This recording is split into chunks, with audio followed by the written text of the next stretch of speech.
Raekoja torni paigaldati kellamäng 2001. aastal. See oli ühtlasi esimene kellamäng Eestis. Karlsruhe kellatehases valmistatud 18 kellaga instrumendi maksumus oli 799 000 Eesti krooni. Kellamängu 15. aastapäevaks teostati instrumendile põhjalik uuenduskuur.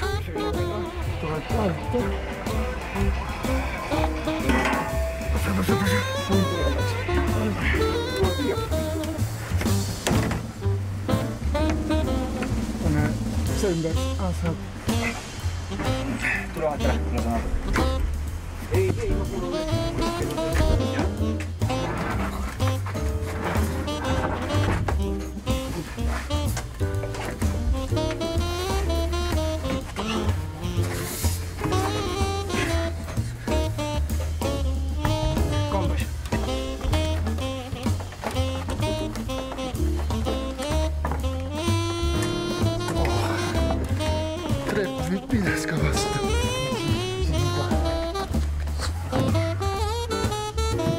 Millal siis need kellad üles said pandud? Kellad on pandud üles 2001. aasta sügisel. Ja need kellad olid toodud siis Saksamaalt. Siin on praegu 18 üleval, 16 tuleb juurde.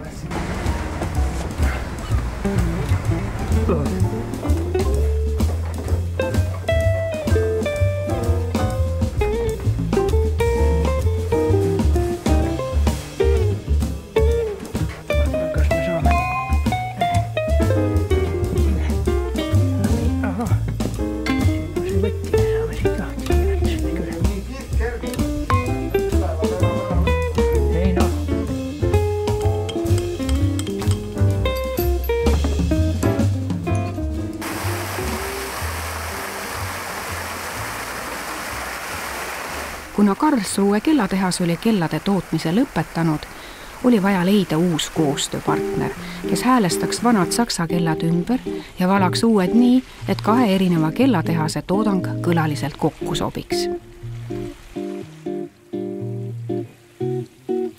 There is one factory in Asten. It's called Royal Ijsbouts, and they are producing bells since 1872. They started with clocks, and they still make clocks, but moreover they make bells, and they are transported all over the world. And one of the projects we have now is in Tartu, so that's why we are here to see today and to hear the bells for Tartu, as they have been retuned and new bells have been created which fit perfectly together.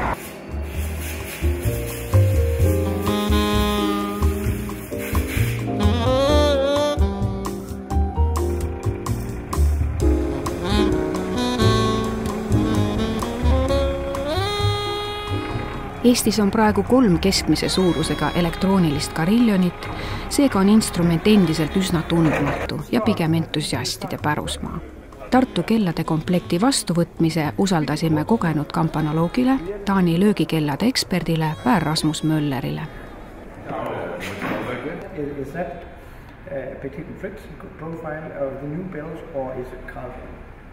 The new bells is Ijsbouts profile. It's smooth bells. Yeah. Just hear them is the bell single. We'll take Okay. then all the way up, and then if you could hear some different chords. Okay.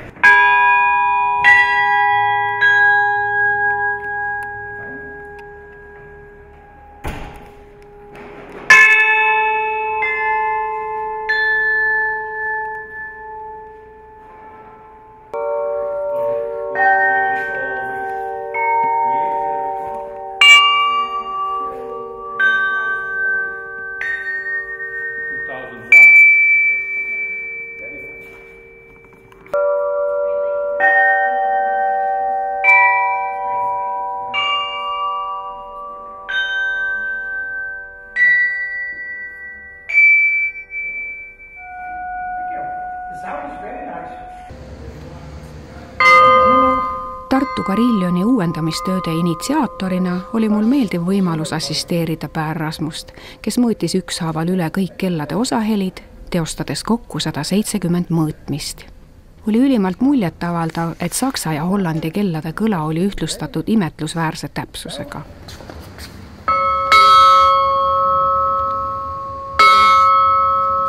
That's 0. It looks very nice. I think the foundry they have done a great job. We have been checking all 34 bells now. We have been measuring the partitions, 5 partitions in each bell, and you can, if you add 34, or multiply 34 with 5, then you can figure out how many measurements we have made. Yes. It's quite a lot. So Mel is playing now on the practice clavier. It's more than 5 octaves. And it's an electronic clavier. So you need to have a personal computer to create the sound. And it's great to see somebody playing who just started a few months ago. 2 weeks ago. 2 weeks ago. So everybody would think it's easy, but it's not. It's easy. No. Nii, nüüd me oleme siis Astenis kirikus ja kellatornis ja siin on siis mehaaniliselt mängitav kariljon. See tähendab seda, et seda mängib inimene, mitte masin.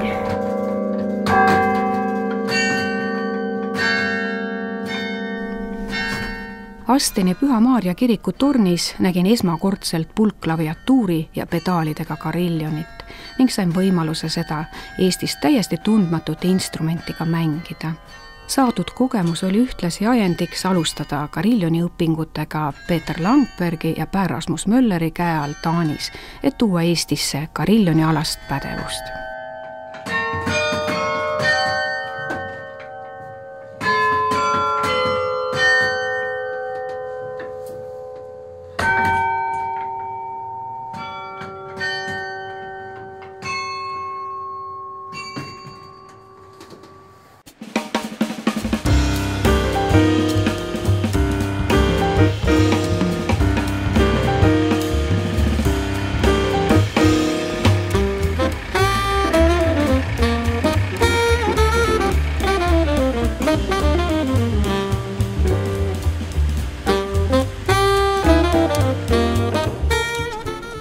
Viieteistkümne aasta jooksul Tartu linna südames kõlanud kellamuusika oli 4 kuud vaikinud. Seda suuremat elevust tekitas 12. oktoober. Kellade kohale jõudmist oli uudistamas linnarahvas ja jäädvustamas kõik Eesti suuremad meediakanalid. Enne kui kellad käsitsi torni viidi, said kõik huvilised Tartu Raekoja trepile asetatud kellade kohta küsimusi esitada. Koos Tartu linnapea Urmas Klaasiga andsime selgitusi, miks ja mida kelladega Hollandis tehti, kuidas elektrooniline instrument töötab ja millised on edasised tööd. Uue instrumendi madalaimaks kellaks oli nüüd 96-kilogrammine G2 ja kõrgemaks 8-kilogrammine E6. Uus kariljon koos terasraami, 2 tsaariaegse kella ja massiivse kellakapiga kaaluvad kokku 2,6 tonni. Kuna Tartu Raekoja torn on üsna väike, on see ühtlasi maksimum, mida torni paigaldada tohib.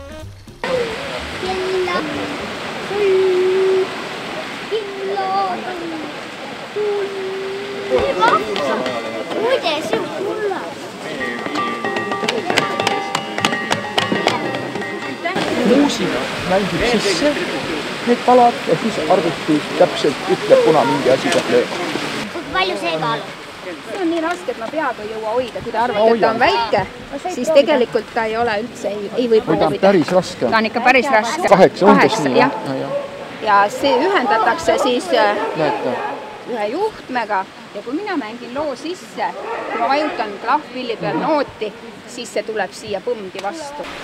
18 kella, kui ka praegused 16 kokku, 34 kella, nii et see, et kellatorm vastu peaks, kogu kantekonstruktsioon töötaks, see on kõik sinu vastutusel. 2,6 tonni läheb üles. Ja 28 oktoober on kõik valmis ja võime kellamängu nautida.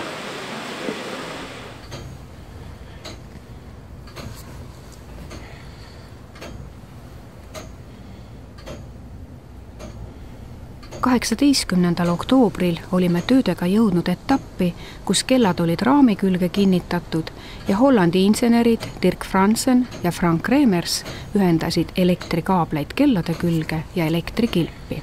Paraku on Carilloni elektrikilp muinsuskaitse eeskirjade tõttu paigaldatud väga kitsasse nurka ning Frank mahtus sinna sisse vaid poolenisti.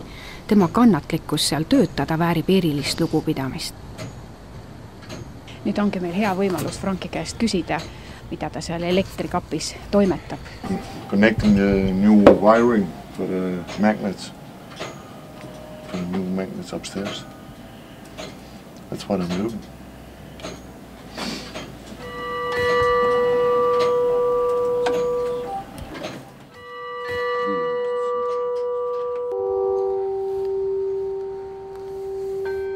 Tartu Raekoja kõige kõrgemast tornis töötas Dirk ning ka tema osavus väärib imetlust, kuna lisaks kitsastele oludele lõõskas tornis tugev põhjatuul.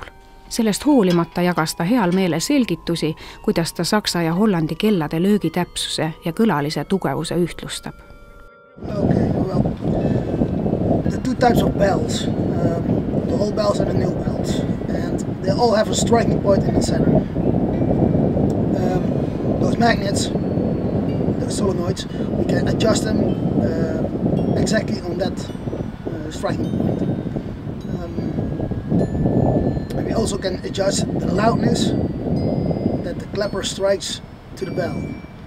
And with one magnet it's easier, with one magnet it's harder, but yeah, we do that mechanically, by hand, by hearing. But is the magnet the same in German bells and in your bells? No, the two different types of magnets, but what they do is the same.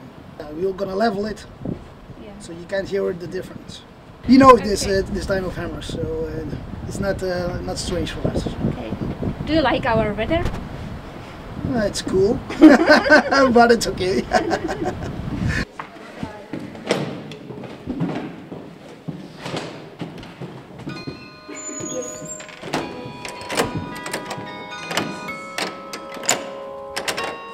That's it.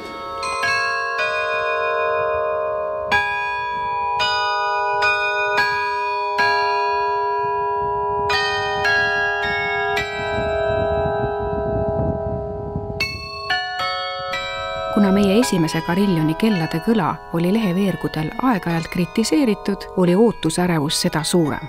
Kuidas hakkab kõlama põhjaliku uuenduskuuri läbinud 34 kellaga täiskromaatiline instrument? Nädal enne avamispidustusi olid kellad installeeritud, kellamäng oli saanud endale uue arvuti Apollo 3. Mina valmistasin esmakordselt muusikapalad ette MIDI-failidena, testimisel ja programmeerimisel oli abiks IT-spetsialist Kalmer Telling. Meile on antud tahvel, mille kaudu me saame Wi-Fi-ga sellele puldile ligi ja saame juhtida kõiki neid programme, kõike võimalusi teha läbi tahvli, et ei pea seal olema Apollo 3 juures. Ja me saame ka kodus teda teha? Põhimõtteliselt küll, jah. Ükskõik kus koha peal, kui sul internet on olemas. Nii, Merle läheb.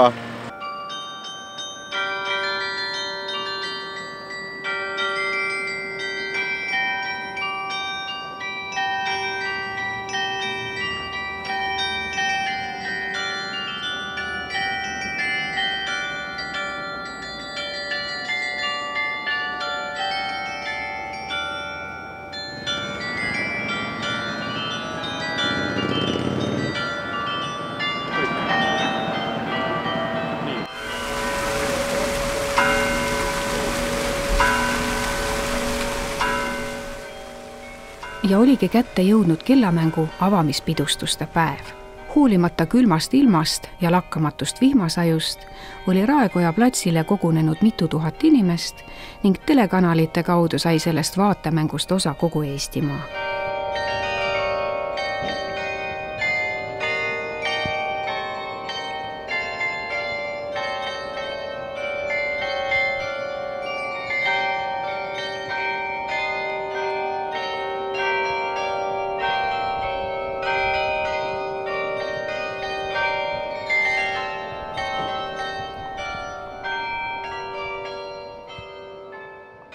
Karillion ehk häälestatud pronkskelladest löökpill on pika ja rikka ajalooga maailmas suurim ja raskeim muusikainstrument.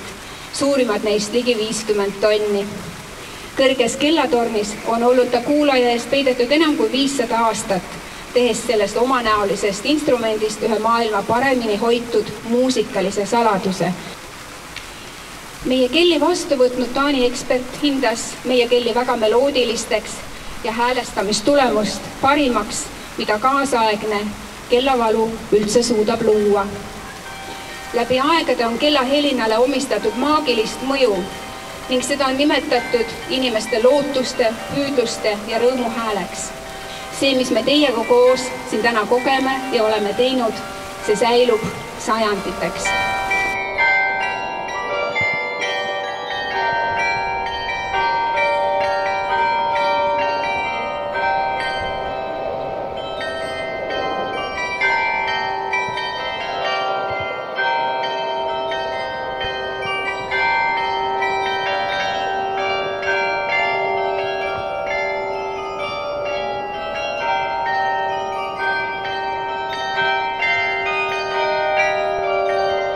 Head tartlased ja meie linnakülalised, mul on väga hea meel selle üle, et meil üheskoos ette võetud tegutsemine selleks, et Tartu, meie oma Tartu linna Raekoja kellatorni kellamäng kostuks kaugemale, kostuks võimsamalt, mängiks keerulisemaid lugusid ja oleks Tartu ja meie tartlaste vääriline on teoks saanud.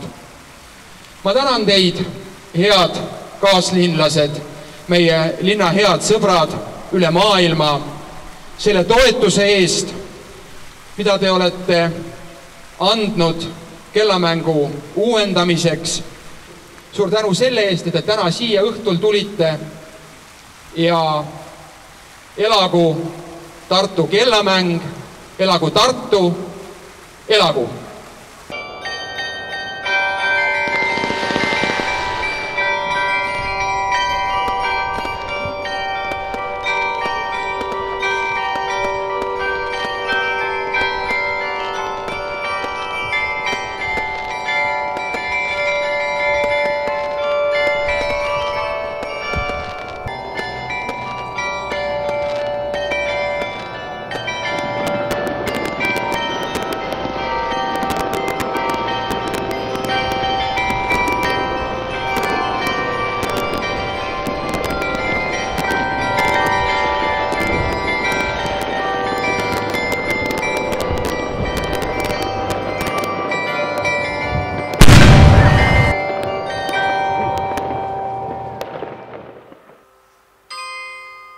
Tartu Raekoja kellamäng on kujunenud linna üheks oluliseks sümboliks.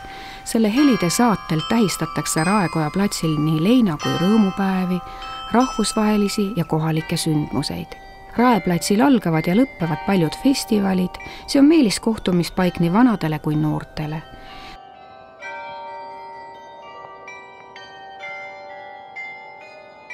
Meie põhjanaabrid soomlased tähistavad siin Sibeliuse Finlandia saatel oma iseseisvuspäeva. Üliõpilasfestivalil kõlas populaarne laul, mis värvi on armastus ning Raeplatsi purskkaevul ärkas samal ajal ellu kaunis skulptuur suudlevad tudengid. Tartu linna tunnuslauseks on heade mõtete linn ja väärt mõtteid viiakse ka ellu.